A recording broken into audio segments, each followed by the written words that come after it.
Well, good afternoon. How are you? Welcome to my house. This is the inaugural State Champs Tailgate. I'm here with my buddy, known affectionately as BBQ Mike. You might have caught his work on State Champs amongst other places. He does a great job helping us out with our hockey coverage, and he and I have been doing things like this for over 30 years now, Mike, and it's amazing we're not 500 pounds each, but there's still time. We can still get to that point. What we're going to do today is we are going to be having some adventures in the wonderful world of pork. There's so many things that you can do with pork. So what we're going to do is not only are we going to make a little appetizer for you, but we're going to make a main course as well. Now, Mike is the guy that's going to tell you all about the appetizer. All right, appetizer, or as we like to call it, our meat sides. Everyone has a different side with their meat. We're gonna put meat on top of meat. So what we're gonna do today is I've got a little Dearborn Cajun sausage, a little Dearborn Cajun sausage here. We're gonna wrap it in bacon. We're gonna put our favorite rub on here, the barbecue rub, the killer from the Killer Hogs. You can use anything that you want. You can use any kind of bacon. You can use any kind of rub. This is what we use. For the bacon, though, I will say your center cut bacon is the best. It wraps the easiest. It's the evenest when you're wrapping it on there. So let me get started here. You just take it, and this is, of course, as I said, told Sean, as soon as the cameras go on, you know I'm going to lose my bacon wrapping skills, right? Isn't that the way it goes?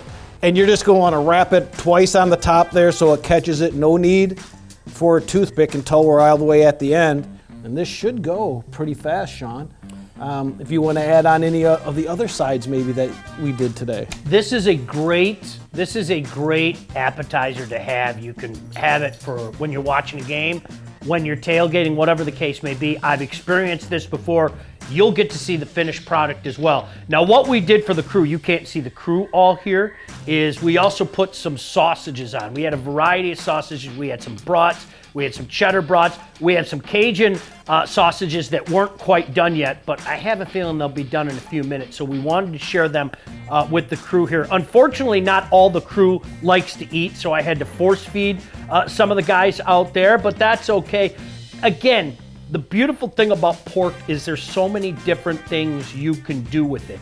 Not just the brat variety, the hot brat variety, but as Mike did here, that is just a wonderful, wonderful appetizer that doesn't take any time.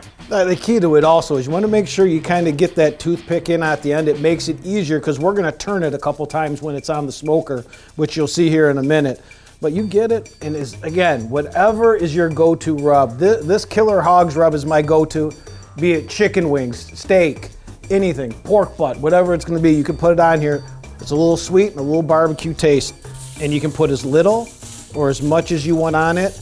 I've been doing this with Sean, as he said, for about 30 years, so I know we're never short of spice on our meat. You know, the interesting thing, one thing that has happened during the course of our lifetime together is Mike, 30 years ago, we used to be all about the 5-alarm fire. As we've gotten older, our taste buds have changed, and quite frankly, yeah, I still want that hit, but I don't want to be knocked on my back. And that's one thing I think sometimes people forget, is you're not cooking for you, you're cooking for others. So Mike knows my taste buds, I know his taste buds. Now when you have the big meal out there, not everybody likes that even 3-alarm fire, so that's something to take into consideration. Sometimes you can get yourself a rub that tastes wonderful, but not everybody will agree on that, so you kind of have to find out. All right, what are we doing next, Mike? Next, this baby's ready to go on the smoker. Okay, fantastic. It is that easy. Everyone thinks bacon wrap takes a lot of time. It is that easy to wrap it, as you saw me do it there in about 45 seconds. So we got lucky. The look of the camera. So what we do after about 15 minutes on the smoker, then we add a little of the brown sugar. So we're going to put it on again. How much time do you have? How much time do you want to spend? We had this one on at 250. We've had it on all morning. I've put it on my master build as high as 400. 350 is usually pretty good to see how long you want that bacon to cook and how crispy do you want it. But yes, about 15 minutes, flip it, and then you'll see if it's starting to char up a little bit, you're gonna throw the barbecue sauce on it, and then it's ready when your guests are ready. All right, now on to the main course. And you know, the barbecue world has exploded. I mean, you guys know that. We wouldn't be here if that wasn't the case. We are doing There are many different ways you can say this. Pork shoulder, Boston butt. Basically what we're gonna turn this into is some pulled pork. Now you can go to a good old-fashioned butcher to get yourself a pulled pork, but again, with the proliferation of smokers and the barbecue world, you can find these butts anywhere. I got these butts at Kroger. Kroger does a fantastic job. Mike and I give a big thumbs up, and they're not a sponsor or anything. No. Mike and I pick up a lot of stuff from Kroger. And if you want some of the local farms, my Bush's at home, that's where I get mine. Yep. I get the all natural Bush's pork butt, and it's as good as you're gonna find anywhere. Obviously, you can raise the prices and pay a little bit more for something. These do a great job. It's a tough piece of meat. You're gonna go low and slow on it. Bush's and Kroger's perfect. Now, one of the things that I like to do with my pulled pork is this adds a little kick to it. Not a lot, a little kick. I like to slather it in some Dijon mustard. You can use any kind of mustard. You can use regular mustard. I think Dijon mustard adds a really nice flavor. So the first thing I do is I lather this on very, very, very liberally. You can't get enough on here to kind of give a base. And not only does it provide a base, but it's very easy to get the rub on there as well. That's what I was going to say. It's a binder for your rub. You can do this. I believe you do this with your ribs too, don't you? Mm-hmm. You've even started using like an olive oil with your ribs. Yep. And that just adheres the spiced rub a little bit more. I mean, it's going to get a little bit messy here, but again, it's going to save you time when you put it on, because there's nothing worse when you're adding that rub and half of it ends up on the bottom of your pan. Now here's the key. Because my hands are so dirty, this is where I need the second person. And thank God Mike is here, because now what Mike can do is Mike can open up that rub. And the beautiful thing about a rub is again, there are so many different ways you can do this. One of the things that Mike and I experimented with this summer, we had never done something like this. Mike and I use like a Caribbean jerk base, and then we put like a jerk rub over it. That was a 5-alarm fire. That was something that only like the two of us were going to enjoy. We weren't going to share that with our family. But again, there's so many different ways you can do this. So Mike, you put the rub on there while I go wash my hands. All right. And then another thing about that is, I was talking to Sean earlier, is we wanted Caribbean spice. We put Caribbean spice. Pork takes it all. We were saying, you want pork tacos? Chili lime rub. Perfect. And there's some good ones out there. And another key one to this, it's also gluten-free, our Kroger brand here. Are you going to rub this in or pat it down? Yeah, you can't put enough rub on there. I mean, as you do the smoking process, and we're going to find this out, there are certain things that you can do. You can do a rack of ribs, for example. You can do a rack of ribs, for example, and a rack of ribs can take 4 hours to smoke. You know, you could do beef short ribs. They're going to take, Mike, they're really finicky. You might get some in 5, you might get some in 6, you might get some in 7. With this is going to take a while. We're going to be here a while today. Make no mistake about that. I mean, you're talking about a situation where it can take anywhere from 12 to, Mike, sometimes 16 hours. We've been here all night doing a couple times, and if we want a little trick of the trade to save some time, you put this pork butt on. I know Sean's not a wrapper, I am. That once the meat hits 160, the smoke stops coming in and penetrating that meat. You wrap it in butcher wrap, or like you have downstairs, or some aluminum foil, and it is an exact science in my world. It is an hour and a half per pound. Now, when you don't wrap, you're gonna get that crust, which is what I know you love, but it adds, 4 or 5 hours onto it.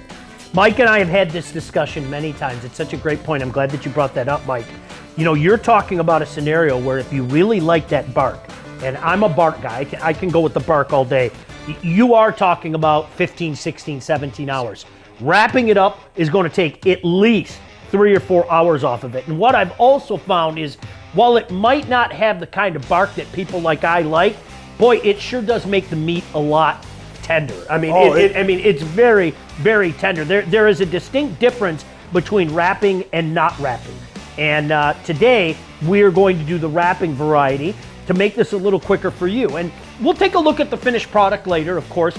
But the one thing about pork, and Mike, I'm so glad that you brought this up, there are so many things you can do with pork. You can make the pulled pork sandwich. You can grab some slaw. Whatever the case may be. And after the fact, usually with these are about 6, 7, 8, 9 pounds. you have some leftovers. And my kids out there, shout out to Jack and Lauren, they love pulled pork quesadillas the next day. You grab some of that meat, you put it in a little, pouch, you fire it in the oven with some cheese on there, make some fantastic pulled pork quesadillas. If you're going out to a game, you want that tailgate, there are so many things you can do with pork. Oh, absolutely. Ours is you get a pre-made pizza crust, you put some pulled pork, some barbecue sauce on there, and that barbecued pizza. Now there's one more thing before we get this thing on the smoker, and Mike, if I can ask you to open that, I've got to put some smoked bacon sea salt on there.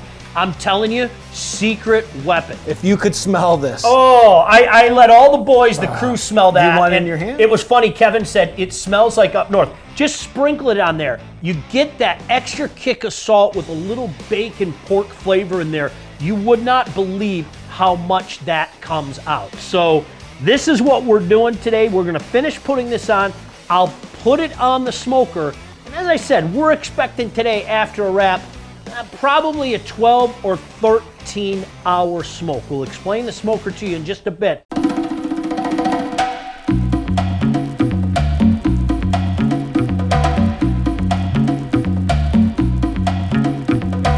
We're in my backyard.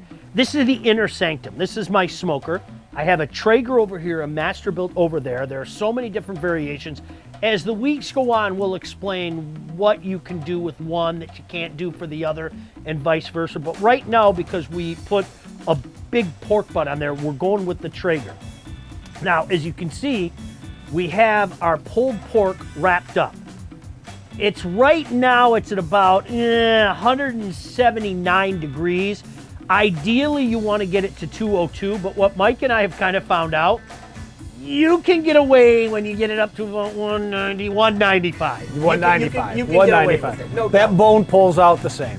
All right, so what we also did, as we mentioned, we're going to take a look at Mike's finished product in just a second, the bacon wrap sausage. But just as an added bonus for our crew here, we got some Cajun sausages here. Don't mind the tips of your fingers. When you work with the smoker, you won't feel anything anymore when you grab those sausages. And this is Mike's finished product. Would you look at that? Isn't that lovely? Isn't that lovely? You can slice it up, you can serve it as a finger food, you can cut it in half, put it on a bun, so many different things you can do with it, but it is truly a fantastic kind of hors d'oeuvre, if you will, before the main cake. 100%. I love the way the sauce looks on there. You know it's a sweet sauce. It's caramelized real nice. And that's what you get when you put it on that low temp to finish it at 250 for what do we have, about a half an hour. This is going to be perfect. Now, I made a rookie mistake a moment ago. This is a perfect example of when you're doing things like this, there are certain things you have to remember. I left the Traeger open for a prolonged period of time. And what happens is your temperature gauge there, I have it set at 255, it plummeted all the way to 215. Now that I've shut it, you can watch the temperature skyrocket up. You do not want to leave this open too much. I know it's human nature for people to want to lift it up and take a look at the progress. Don't do it. Keep it shut as long as you can. A good idea for everybody out there is to get one of these. This is a godsend, quite frankly. Oh, God, yeah. Mike, this is just a temperature gauge. So every now and again, you go out there and you plug this in, and it'll tell you the temperature. Right now, you can see the temperature outside is 72 degrees. Can you believe that? It's late October, and we're getting that. But I highly, highly recommend getting something like this. A lot of these smokers also have temperature gauges that you can put in yourself. It's up to you, whatever you decide to do. I like the handheld. I have found that the handheld is more accurate than even the ones that plug in digitally to the smoker. So don't you go anywhere. We're going to cut this up, take a look at Mike's finished product as we await this bad boy, this lovely pulled pork, to get to temp.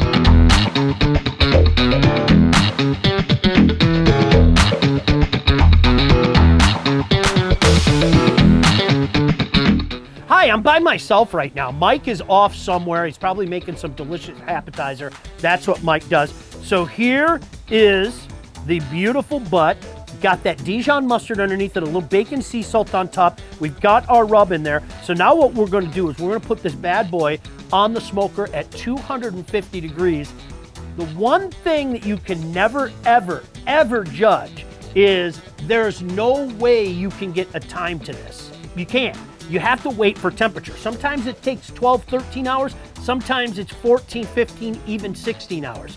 So what we're gonna do is I have one wrapped on there right now, and we're gonna put this other one on, and he'll be ready sometime tomorrow. Look at Mike's hand, isn't he wonderful? He'll be ready sometime tomorrow. I'm gonna let this baby sit, and as I mentioned, you do not wanna leave this open too long, so Kevin, I'm gonna ruin your shot. It's shut. Watch that temperature go right back up. Touche, Mr. Baligian. Yeah. As you said, I might be making an appetizer, and look what I have, that finely bacon-wrapped sausage, everybody. Well. And I want to give a little bit of a pro hack here if I can. I'm going to place this bacon-wrapped sausage above Sean's pulled pork. So as that bacon is rendering, that bacon fat is going to get all over your pork. What a brilliant idea. Now ready? 3, 2, 1. We don't want to leave it open too long, just like that. Isn't that lovely? And now you're done. So again, it's so simple. Think ahead. If you're having a big barbecue tomorrow or you're having a tailgate tomorrow, whatever the game may be, you want to hang out in the parking lot, think ahead. This is stuff that you can do the day before. This stays well. You put it in Tupperware. You add the barbecue sauce to it, some Carolina slaw. You get some onion rolls, some buns. There's so many things you can do with it. We'll see these bad boys tomorrow.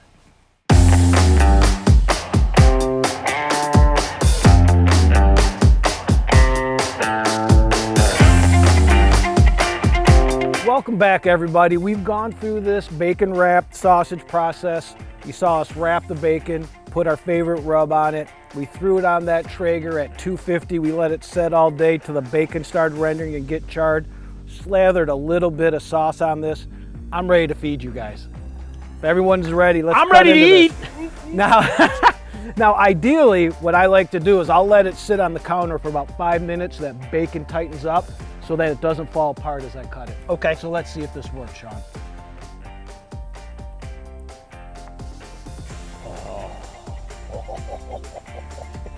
Oh, isn't that lovely? Is it? I think it's a W, Sean. Our bacon is hanging on. Go in there and get a bite before I. Yeah, I'm gonna have to try. And it is hot. My fingers are burning. All right. And again, guys, this couldn't be more simple.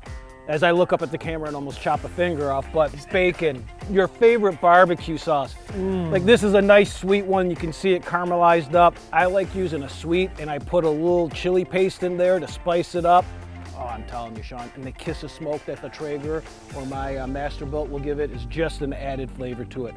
So guys, I'm gonna cut the rest of this. I'm gonna get into it. I gotta feed these camera guys some sausage, and we'll be right back.